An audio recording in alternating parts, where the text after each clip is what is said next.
Hey everybody, welcome to my channel.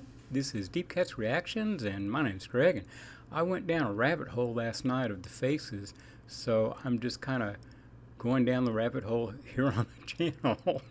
I figured might as well, and I'll get back to some other music tomorrow, but this is the faces again, and this is Fly in the Ointment, and this is off their 73 album, Ooh La La, which you can see the cover there.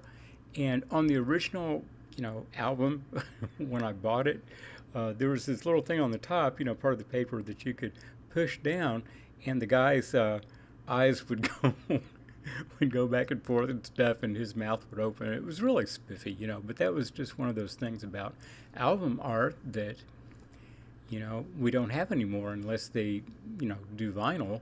But, that was a special thing about albums. So when this album was done, they were almost broken up. Rod Stewart had had a couple of really successful solo albums and kind of treated the Faces as being his backup band. And, some of the critics kind of treated him that way too. And it really pissed him off. And on this album, Rod was just like really uninterested in it. He, didn't show up for a while, and then he'd come in late, and he just really didn't give a shit about about the music or anything, And then later, after it came out, he was talking to, I don't know, some critic or whatever, and just said the album stunk. It was horrible. And that didn't help the relationship with the other guys either, But so there's some really great songs on this. Ooh La La is a brilliant song, and this Fly in the Ointment is kind of interesting because this has nothing to do with Rod Stewart. This is the band. They wrote it. It's their instrumentation, and it's an instrumental. So yeah, let's listen to the Faces themselves, the band. So here's Fly in the Ointment.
boy, really long fade out there.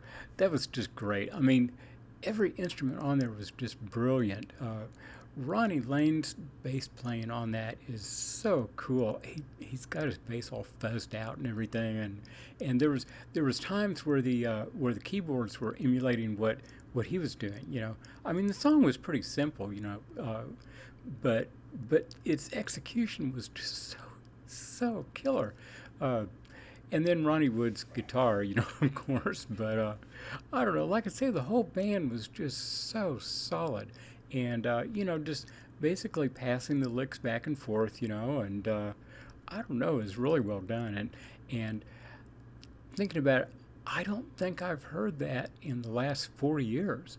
Uh, it's been a lot of decades since I really sat there and listened to the album. I'm not even sure if I still got it anymore. I've got all these albums out in the garage, and I generally don't play them because I play music while I'm working, doing clay work. So I want a CD where it just goes through the whole thing instead of trying to change the record, flip it over to the B side with my hands covered with clay. So yeah, but vinyl's something special, and that was a really good album. So anyway, that was a super sleeper and just as obscure as hell. So even though the album was really number one and all that, but I don't think people cared much about that song.